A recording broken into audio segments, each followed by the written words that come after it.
You young चुल का जन्म 18 अप्रैल 1970 में गोचांग काउंटी, साउथ कोरिया में हुआ था। उसे साउथ कोरिया के इतिहास के सबसे बड़े मनोविकृत अपराधियों में से माना जाता है। यू का जन्म काफ़ी कठिनाई से भरा था। उसका परिवार गरीब था, उसके पास पैसे बिल्कुल नहीं थे। उसके पिता एक शराबी थे और वो जब 7 साल का था तब उसके माता पिता का तलाक हो गया था। जिन परिस्थितियों में यू बड़ा हुआ वह काफ़ी गंभीर था। जब यू 15 साल का था तब उसके पिताजी की एक्सीडेंट में मौत हो गई। उसके स्कूल में बाकी बच्चे उसकी गरीबी की वजह से मजाक उड़ाते और यहीं से उसे अमीर लोगों पर गुस्सा आना शुरू हुआ। स्कूल के वक्त ही यू ने छोटी मोटी चोरियां करना भी शुरू किया, लेकिन इसके साथ साथ यू एक अच्छा चित्रकार भी था। 1991 में यू ने शादी की और 1994 में उसका एक बेटा भी हुआ, लेकिन उसी साल उसके भाई ने अपने अंधेपन से परेशान होकर आत्महत्या कर ली। यू की शादी भी ज़्यादा साल नहीं रह पाई, क्योंकि यू अक्सर चोरी के अपराध में पकड़ा जाता और एक जवान लड़की को चोट पहुंचाने के जुर्म में उसे 3 साल की सज़ा भी हुई। उसकी पत्नी उसे तलाक चाहती थी और अपने बेटे को अपने साथ ले जाना चाहती थी, और इस वजह से यू अब औरतों का भी द्वेष करने लगा था। 2003 में उसे जेल से छोड़ा गया और यू को अब इस बात का बदला अपनी पत्नी से लेना था। लेकिन उसने जैसे ही अपने बेटे का चेहरा देखा, उसने अपनी पत्नी का खून करने का इरादा बदल दिया। लेकिन उसके बाद उसने अपना गुस्सा अमीर लोगों पे निकालने की ठान ली।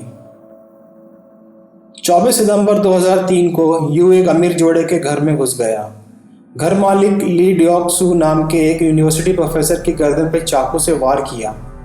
फिर उसने ली और उसकी पत्नी को हथौड़े से पीट पीट कर मार डाला। यू ने घटनास्थल को डकैती की तरह सजाया था। उसने कुछ सामान इधर उधर फेंका, लेकिन कुछ भी चोरी नहीं किया।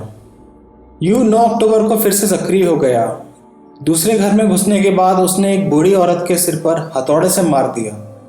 मकान मालिक की पत्नी सीढ़ियों से नीचे भागती हुई आई और अपने सास के हत्यारे का सामना किया, लेकिन यू ने उसके पेट पर लात मारी और ये जानने की कोशिश की क्या घर में कोई और लोग हैं। उसने कहा कि उसका पति और बेटा ऊपर वाले कमरे में है, और फिर उसने उस औरत का सर फोड़ दिया और आगे बढ़ा।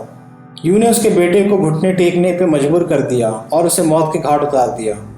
हत्या के समय पति घर पर नहीं था। 16 अक्टूबर को एक और हत्या की गई। यू ने घर में घुसने के बाद एक करोड़पति की पत्नी को चाकू से मारने की धमकी दी। उसने उससे पूछा कि क्या कोई और घर पर है। जब उसने कहा कि कोई और मौजूद नहीं है तो उसने उसे बाथरूम में खींच कर ले गया और उसके साथ मारपीट की।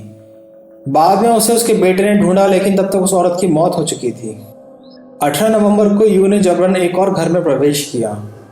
हाउसकीपर बेई जी हेई ने उसे पूछा कि वो कौन है। जवाब में उसने अपना चाकू दिखाया और ये जानने की मांग की कि मास्टर बेडरूम कहाँ है। वहां पहुंचने पर उसने घर के मालिक किम जोंग सेओक को बिस्तर पर पड़ा पाया। यू ने तुरंत उसे मौत के घाट उतार दिया। हाउसकीपर, जिसके पास एक बच्चा था जिसकी वो देखभाल कर रही थी, उसने उस बच्चे को यू से बचाने की कोशिश की, लेकिन यू ने उस बच्चे को उससे ले लिया, उसे सोफे पर रखा और उसे एक कंबल से ढक दिया। इसके बाद उसने हाउसकीपर को बुरी तरह पीटा। बाद में उसने तिजोरी खोलने की कोशिश में गलती से खुद को चाकू से काट लिया। यू ने सभी डीएनए सबूत को खत्म करने के लिए घर में आग लगा दी, लेकिन उस छोटे बच्चे को बचा लिया गया था।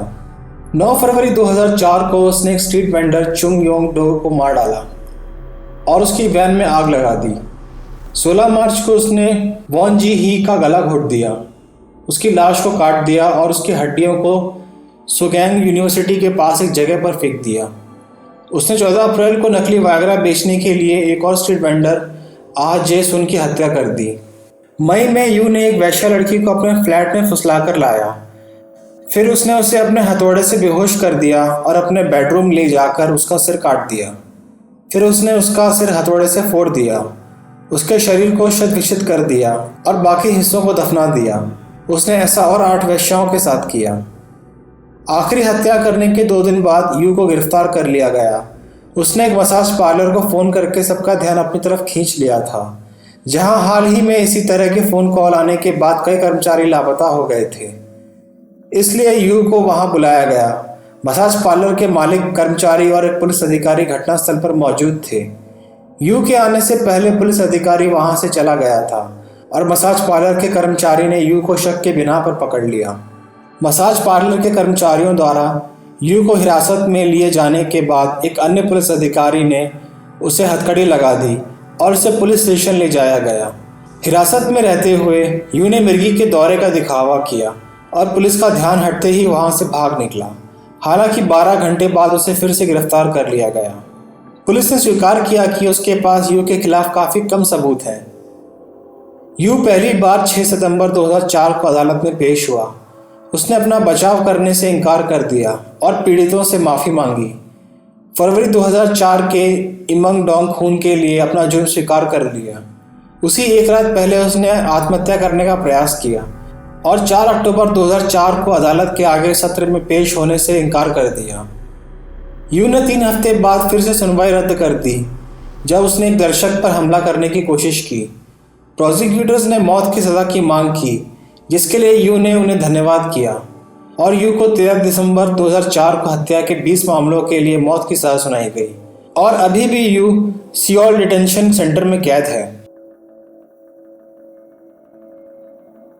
जुर्म की ऐसी सच्ची घटनाएं सुनने के लिए सब्सक्राइब करें ट्रू क्राइम इनकॉर्पोरेटेड को।